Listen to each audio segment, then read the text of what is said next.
guys, welcome back to my channel. How are you? How's 2020 treating you? I hope it's great. Today I am doing my top 5 video for 2019 and we're going to be discussing top 5 books of 2019. Now I am not including rereads, otherwise Jennifer L. Armentrout's Covenant series would be here. I wanted to include only books that I haven't read yet, that surprise me or that I feel like belong on this list. So let's get into this video. Number 5 is 5 Things Successful People Do Before 8 a.m. by Terry Savelle Foy. The reason why I'm including it is because it came at a time where I actually really needed to read it.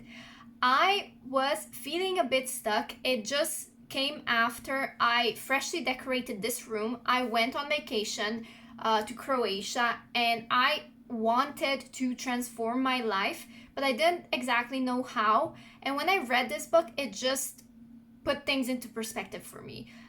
It made me prioritize things that I wanted to before, but I just didn't have the energy to. Because of this book, I took control of my life and I became the writer of my own story, I guess. It motivated me, it helped me, and I think this book really belongs on this list because, it just kind of changed my life, even if for a couple of months. Number 4 is Amy and Roger's Epic Detour by Morgan Matson. The reason why this book is number 4 is because I absolutely loved it. I thought it was a beautiful book. I cried when I read it. I love summer books. If you know me, you know that I also love Morgan Matson. I keep saying it. She's one of my auto-buy authors, even though I only have like 3 books of hers. But Morgan Matson, she is the queen of summer books and easy reads and easy but emotional books that will never disappoint. This is why Amy and Roger's Epic Detour is one of my favorite books of 2019 because it did just that. It did not disappoint. The story follows our main girl, Amy, who recently lost her dad in an accident, and due to this horrible situation, her mom decided it would be best to leave their town entirely and move somewhere else. Now, her mom moved prior to Amy, and I think Amy still had some school left, so she left after her mom left. Amy refuses to drive a car, and it is because of that her mom actually asks her old family friend if their son would, want to drive with them. And that is how we end up with Amy and Roger's Epic Detour. They go on a tour across the country and they see things and they experience things. It's a beautiful story with depth that you wouldn't expect, and it did make me cry. Moving on to book number 3 of 2019 is again one of Morgan Matson's books, Since You've Been Gone.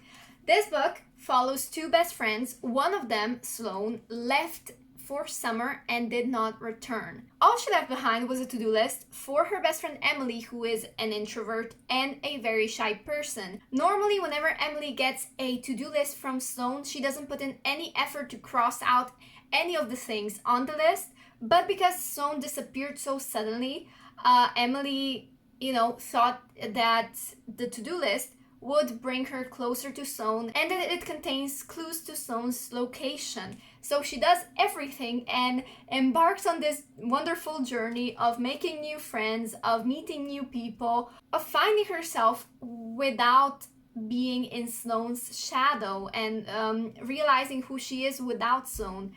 And the entire book is so cute, it's so lovely. I loved it so much. The reason why this is number 3 and not Amy and Roger's Epic Detour is because Since You've Been Gone is an easier read, and that's what I prefer for the summer. It also follows to-do lists, which I love. Book number 2 of 2019 is actually my first 2019 5-star read, which is Before I Fall by Lauren Oliver. Now, I watched this movie prior to reading the book and I thought it was fantastic. The movie follows the book so well. I thought the characters were incredible. This book is amazing. The character development is amazing. This is probably one of my favorite books that I would reread. If I ever had time. I cannot recommend it enough. It was one of my favorite books of 2019. Lauren Oliver's writing style is absolutely fantastic. It's brilliant. It was so beautiful. Yeah, that's all I can say.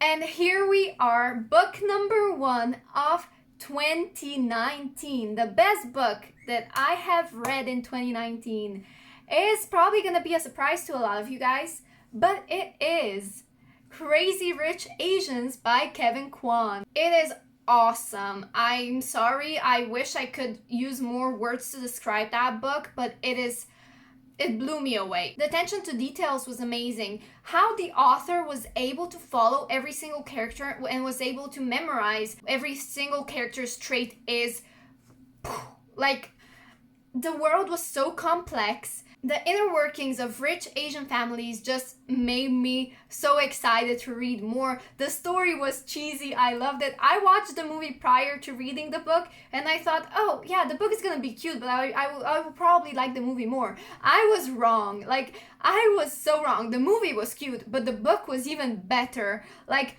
holy crap. I'm speechless, honestly. If you have the time to read a book as long as Crazy Rich Asians, please read it because it's amazing. I want to reread it and I want to read more. I want to read China Rich Girlfriend, which I believe is the second book, and I hope I will do that in 2020 this year. So I know I did not describe what Before I Fall and Crazy Rich Asians was about, mainly because I completely forgot, but also because there's a movie out and I believe a lot of you have already seen the movie. If you haven't, then I'm sorry. You can always check out what the books are about. But I just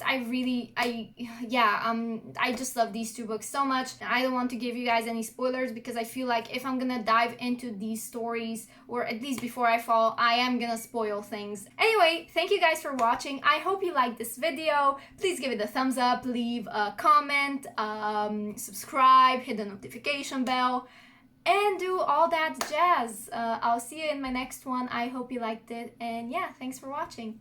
Bye!